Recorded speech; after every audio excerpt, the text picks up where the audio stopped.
Hola, soy Jerónimo de Carmen, me dedico a la guitarra flamenca desde hace más de 30 años y a la docencia 20 años.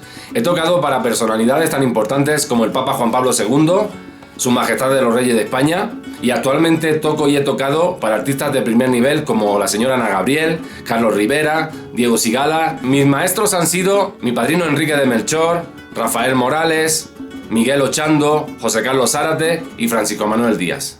Ya está el curso que tanto me habéis pedido. ¿Para quién va dirigido este curso? Para aquellas personas tanto que no saben nada de guitarra como las que saben algo y quieren perfeccionarse en la guitarra flamenca. ¿Qué tiene el curso? Desde las partes de la guitarra, cómo se agarra la guitarra, técnica de la guitarra flamenca, alzapúa, trémolo, arpegio, escalas muy flamencas, acordes y palos flamencos también, los principales que vamos a explicar también, más 4 horas más de vídeos donde explico mi sistema personal de estudio diario de la guitarra flamenca. Está estructurado como si hubiera una clase de maestro-alumno. 2, 3, 4, vamos.